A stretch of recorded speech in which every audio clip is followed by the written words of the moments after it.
Hey everyone, welcome. Thanks so much for joining us. I'm super excited to introduce you guys to Wayne.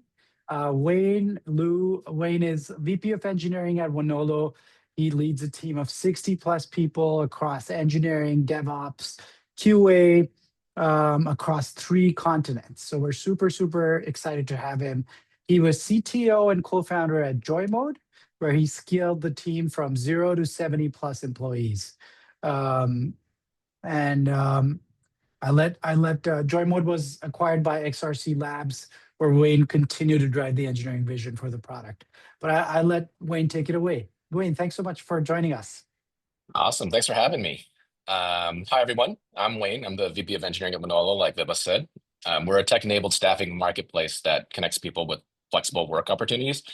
First, huge thanks to Hypertrack for hosting this event. And fittingly, I'll wrap up today by sharing how we've partnered on some new agentic AI work together. But today, I want to focus on how we've used AI and then agents in specific to build with empathy for workers. We'll look at 3 different examples. First, using LLMs to classify large amounts of data for clothing templates. Second, using machine learning to recommend the right job to the right workers.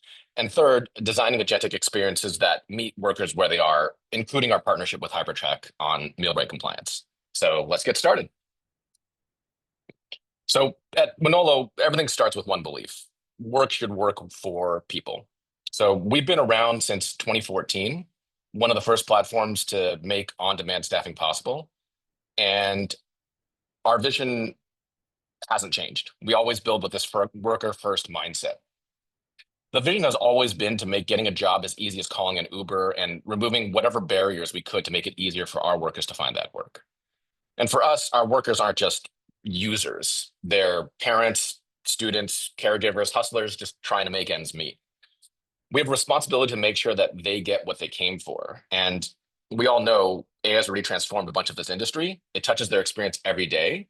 And the question that we ask is, are we making that experience more human or less? So let's make this concrete. Imagine showing up to a job underdressed because the description was unclear, or shivering all shift in a freezer because you didn't know you needed warmer clothes. Or even worse, being sent home before the shift even started because you didn't wear closed-toed shoes. These aren't hypotheticals, they were real problems that we saw in our data. So our question became, how do we fix this in a way that scales but still feels human? And that's where we turn to LLMs, large language models. So tools like ChatGPT or Gemini, they can parse enormous amounts of text, but we use them in a focused way to read millions of job descriptions and extract clothing requirements. From there, the AI generated about 10 different categories. We basically saw them group into the most common ones, and then our team reviewed and refined them. And we had both people from operations, we had the engineering team, we had the AI team focus on parsing which of the ones were the most important and most likely, because empathy also means keeping a human in the loop of all those decisions. And then finally, we expose that information in a clear and visible way for workers when they accept jobs. So the result, workers now know exactly what to expect. Fewer surprises, smoother experiences, more confidence showing up to work, and no more coming to a job where there's a last minute surprise and you're unable to work that full shift because there's some sort of requirement that wasn't clear. Our second example is, how do we help workers find the right jobs? So here at Wonolo, we've used machine learning for years to match workers with opportunities based on skills or location, reliability, all the sorts of things that you would think about. But the key isn't just the model, it's how we train it or how we choose to train it. We approach that matching with empathy. Are we being fair and transparent in how jobs are recommended? Are we training models on signals that reflect real worker success rather than just, engagement? And are we ensuring that our algorithms don't unintentionally penalize workers for factors outside their control? We always consider things from a worker perspective, and that helps us build systems that not only perform better, but also earn trust with our workers. And finally, as we've begun to build through with AI agents, empathy shows up in a different way. We've talked, I think a lot of people talk about what guardrails they're building into some of the agentic systems that they have. So one example is our conversational models support both English and Spanish equally, not a watered down version, but full parity between the systems. Not only that, we designed the language to be neutral and understandable to all US regions. The example that our head of AI made to me was we wouldn't want our models to speak with, for example, like a Texas dialect or some other specific region, or use regional variations on words that were specific to places. We try to make sure that we're understood across any geography that we work in. We also made careful architectural choices. So instead of letting the conversational LLMs decide outcomes directly, we actually separate them into two different phases. First is a part that identifies key variables, and then a second, more traditional model will predict success based on those structured inputs. This hybrid approach reduces bias and prevents the agent from being talked into a wrong decision, a small but sort of powerful act of empathy. Finally, let's talk about our collaboration with Hypertrack. This is a real world example of agents solving both a human and operational challenge. In several states, workers are legally required to report their meal break times. That's important for compliance, payroll accuracy, and worker protection. But in practice, it's tedious and can get missed. And this is really, really important data for us to collect for many reasons. So we partnered closely with Hypertrack to build an agent that solves this with empathy and simplicity. First, proactive outreach. So the agent texts the worker at the right time so they don't have to switch apps. It's in a place where they're already communicating with us in a form factor that they're used to. And all they have to do is speak in plain language like a real person would. We have natural language processing that can help parse that and help come up with a conversation. And then there's no extra steps for the workers. That data automatically flows through Hypertrack's orders API into our system. And that turns what could be a compliance headache into a quick, friendly conversation. Workers already know how they can communicate with our systems to be able to parse that information and send it to us.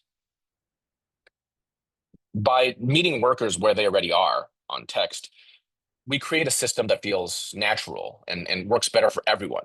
Another example of how empathy helped us design those systems. And here's some examples of conversations that we've had with workers. You can see how we've had different ways that people can actually parse the information. They can actually ask to check in later. There's a lot of different ways in which we try to meet the worker where they are. This project reminded us that AI doesn't have to replace human connection, it can amplify it. By combining empathy, design, technology, we made a compliance process invisible, the data cleaner, and workers happier. That's what leading with empathy ultimately looks like in practice. And so what's next? So agentic AI is one of the most exciting frontiers in technology today. It drives a bunch of stuff that people are already seeing produce gains in productivity, reduce costs, improve compliance. But for us, the guiding principle remains the same. So technology should serve people, not the other way around. And if you lead with empathy and actually try to take workers' perspectives, information, and preferences into consideration, that leads to more powerful uses of technology and helps us amplify the human connection in places that we haven't necessarily always seen it. And since this is an AI talk, I'll close with this obligatory reveal. Yes, this whole presentation was actually generated by AI. I'm just kidding. This one was all me. No AI, just empathy in everything that we are trying to build. Thanks to everybody for listening to my talk. I'm happy to take any questions. I think I didn't know if Vibhas was going to drive a bunch of those questions.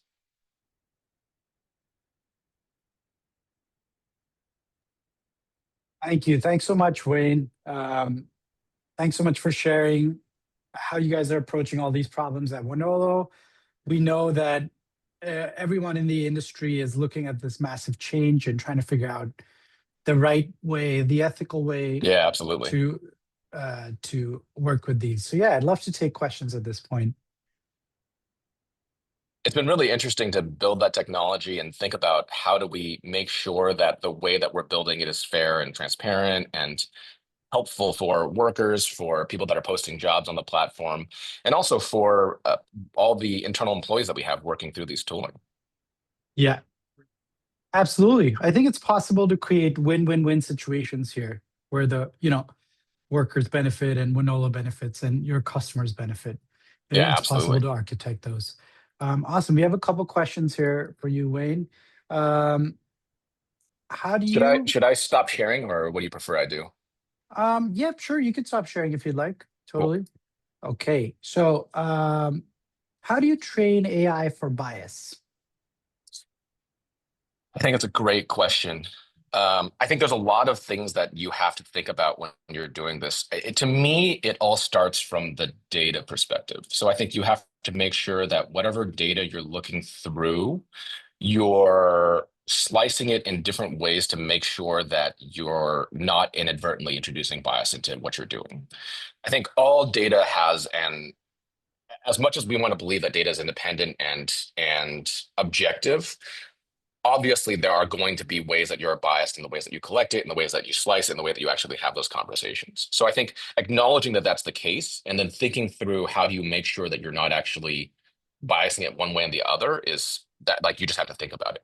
The other thing Yeah. also that I think it's really important is everyone talks about evals, right? So I think having good evals on your LLMs, having good evals on your prompts that help figure out whether you're consistently answering in different directions, I think is actually really, really important.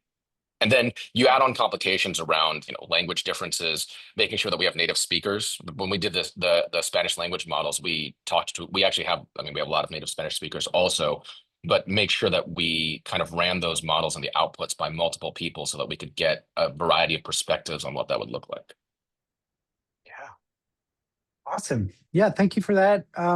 We have another one here. To what extent do you let AI make decisions that impact revenue? For example, billing and payouts, basically monetary transactions. Is the is the question, I guess I'm trying to understand, is the question more, would we let AI make decisions like send an invoice out? Or is the question more, how does AI impact revenue? Because AI at the end of the day is going to impact revenue, whether it's, finding new opportunities or having better fill rates or any of the other things that I think can improve worker quality. Yeah, Um, I I I think see it's more decide like amounts is what. correct computing important things like how much should someone be paid out? Kind of critical things which could be controversial. To what extent should we or do we let AI touch those? I mean, I think at the end of the day, to me, this is a similar question when you're talking about coding tools, right? Cloud Code or any of the or Cursor, any of the models that people are using for coding tools. You can use I think, to generate the code or to build different parts of your system. But at the end Mm, of the day, a software engineer has to review that, right? You can't just code the entire thing and assume that it's going to be fine. yeah, So I think to me, AI is a tool, right? Where you could have AI that helped give you guidance for how you would make decisions that impact dollar amounts. But at the end of the day, you probably have a human that actually makes the decision whether that makes sense or not. To me, it's yeah, also, how do you there has to be a human in the loop for, in general, for most of the things that you are doing.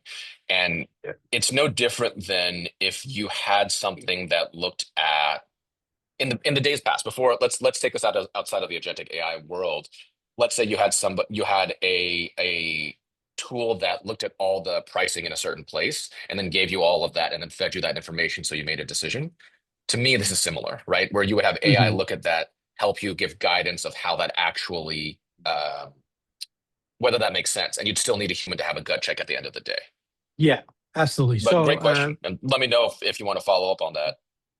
yeah, so basically we're not doing vibe payouts anytime soon. There's you know, We're not just doing like vibe payouts anytime soon. Yes, excellent, excellent, excellent point. Excellent point.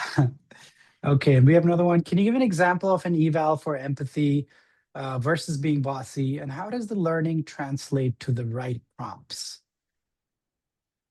It's a really good question. For us, a lot of it was looking at the outputs and having humans evaluate it, right? So I think we're not outsourcing empathy in and of itself, right? You actually have to lead with that by making sure you have humans in the loop. I mean, a lot of the RLHF, the reinforcement learning with human feedback is just that model, right? Where I think you have to evaluate the outputs and then have humans in the loop to look at whether those are reasonable or not, right? And I think that has to feed back into the way that you either model your prompts or change how you're engaging with workers. But I'll also say, I think there are ways in which you can lean into that empathy better, right? There are ways in which you can message workers. A lot of what we think about is how do we make sure that we are empathetic to the situation that someone is in, right? And sometimes being empathetic means being succinct in what you are looking for, both in terms of what you're seeking information wise and also in the way that you communicate, because people may not want to get an entire wall of text. In other situations, they may want more context, right? So the information that you actually have, having more empathy means tailoring what you're communicating in a more empathetic way, if that makes sense. Yeah, absolutely. Um, and then we have another one. A previous speaker spoke of augmenting AI with human decision making. Do you have a specific goal around human headcount per unit revenue or shifts, per example? I don't think we have a specific goal around that in particular. To me, I think so much of what we're working on is enabling workers, whether they're workers on our platform or internal employees, to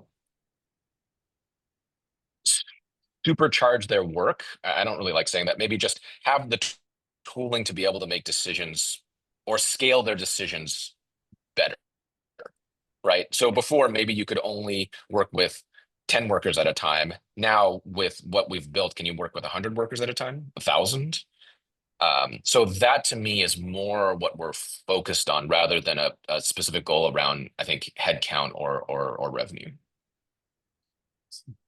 Thank you. And then we have another one. For your industry or use cases, what is turning out to be more effective, voice or chat? That's a great question. I don't think there's a clear answer to this. Or sorry, I don't think there is a one size fits all solution to this. So I think there are certain things that are more effective as voice. There are certain things that are more effective as text. I'm assuming chat. By chat, you mean text message or written. Absolutely. And I think we've found different ones to be more effective in different for different reasons. So, for example, the meal break agent that Hypertrack that we partner with Hypertrack on, I think that is more effective as chat because I think that's something that is short information that you can write back very quickly.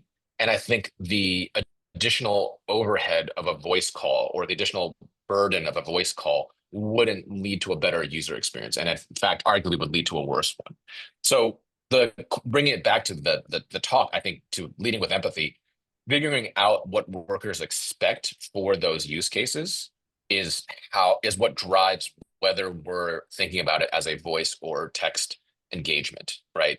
If it's something Yeah. where you usually would want to get a phone call, right, then we should try to mimic that in a situation. If it's something where you usually would just text message somebody, we'd rather mimic that in a situation. And I don't think that is the end all and be all, but I think it's a really good starting point for when you're developing this technology. Yep. Absolutely. And then we have one more. Previous speaker mentions the MIT report, 95% experiments fail. What are the learnings so far? What has surprised you the most? Your thought, something that you thought will definitely work and it didn't, or the other way around. So surprises in building this infrastructure? I think the most surprising thing is how fast the capabilities of the models have improved. When ChatGPT first came out, I I certainly didn't think that it was going to advance as quickly as it had in what 2 years, 3 years. I can't even remember how Mhm. long it's been now. Like Yeah, it's not been long. 2023. Yeah, it's not been long. And so Yeah. seeing how much that has advanced has been really, really fascinating. So we've always been interested in AI more broadly, not necessarily in large language models. I think that would be, it's not like we predicted ChatGPT back in 2021, but we've always been focused on AI or machine learning or different parts of what that would look like even in the past. But I think it's advanced even more quickly, and the capabilities have become way more than we previously thought there would be. That's probably been the biggest surprise to me. I don't think it's a particularly insightful answer, and that I don't know if anybody thought it was going to advance as quickly as it did. But yeah, that's been really surprising to me to see how fast that's advanced. Absolutely. It's literally like every week. By the time you integrate a new model, it's like by the time you commit that code, there's already a new model out. It's so crazy. Absolutely. And it's not even it's in so many different places too, right? Like the coding models, like Cloud Code's been amazing, right? Seeing a lot Yeah. of the actual tooling improve has been really, really impressive. Yeah. Yeah. All up and down the stack. So we have about 5 minutes left. We'll take a couple more. How do you enable differently abled users to use tools? Um, do you allow both chat and voice, depending the audience vis-a-vis disabilities? Yeah. Is there any tooling for specially abled users? I think there are for certain parts of it, right? So there are screen readers, like we try to integrate with screen readers or make sure that the way that we present the data is easily parsable, right? So Mhm. we try not to send images in a lot of the things that we are sending, right? Or if we are, we'll try our best to describe what that actually sees it, right? Mhm. The other part, I think, is trying to make sure we use tooling that is already adapted to users' needs. So, as an example of that, if we're talking about text messages, we already know that people have phones where they can use different things. They can use voice dictation to go into that. They can use Mhm. screen assist for typing, right, to make it easier. They can use keyboards. The important part for us is to accept the form factor however it comes to us, right? However the text message gets to us, we can parse that and have that conversation in any sort of way.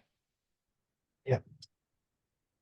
Makes sense. And how has the product or um, let's see, do you see, yeah, with all the model changes that happen, do you see speed to market as an advantage or disadvantage?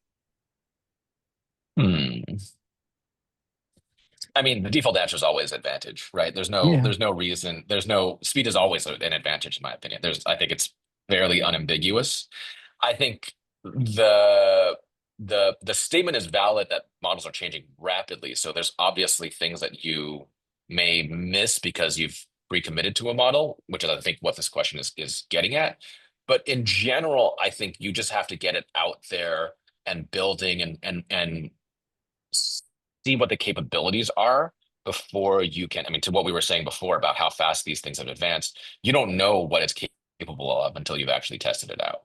So I think speed to market is generally an advantage almost every single time. Like I can Mhm. maybe make a contrarian argument to the other way, but just I don't believe that at all. I think speed to market is always going to be an advantage. I couldn't agree more. And then this is possibly the last one. How has your engineering team's mindset shifted when you're using AI to code or building with AI, if at all? Product or I mean, engineering? I think there's so many different things that have changed, honestly. Like I could answer that in so many different ways. So first Mm, of all, just the ability, again, what we talked about, right? Cloud Code and Cursor and all these tools that are helping us develop quicker. I think we've seen that replace a lot of boilerplate code or refactorings or unit tests or the things that machines are good at. I think that's been something that we've had to wrap our heads around because that didn't exist, 3 years ago, right? So that's been one big thing. I think the second big thing is, again, the impactful nature or the capabilities of agentic models are advancing faster than I think we could have predicted. So we've had to, we are much more confident in what we've built's ability to handle situations that are new or things that we haven't necessarily thought of. So we've seen some things in some of our models where they have behavior like they give great recommendations on something that we didn't explicitly tell them to do, for example, right? Like, oh, you can refer someone to do X, Y, and Z, even if we'd never talked about the capabilities of referral. And that's Mhm. been really, really interesting and exciting, right? That they actually have that they can understand some of these things even if we haven't explicitly coded it into what we're trying to do. And of course, there's a bunch of stuff we still have to figure out, or we have to be mindful of around hallucinations and everything we talked about having good evals on these things. But yeah, Yeah. like I think that's something that's been really different. Yeah, absolutely. I feel like there's pleasant surprises and unpleasant surprises sometimes at the same time. Absolutely yes, but I think we've seen more Yeah, pleasant than unpleasant surprises, right? When we build these out, especially if we come at it from a like worker first mentality, right? Because then it's like, oh, it actually has this ability to help them even in ways that we hadn't considered. absolutely. Yeah. And I think that's my hope for AI overall, that the pros far outweigh the cons. I think it would be unrealistic to think that there are not going to be any cons. But Oh, yeah, 100%, for sure. yeah, For yeah, sure. Yeah, this is not a panacea. There's absolutely things that we have to consider. And again, that's why we're talking about what evals we have in place to make sure that the way that it actually interacts with people feels is legitimate and empathetic. absolutely. Absolutely. Well, that's all the time we have. Thanks so much, Wayne. We really appreciate your time. And I know you guys have an offsite going on, but thanks for ducking out. Thanks for helping with this. Really Of appreciate it. course. Thanks so much for having me.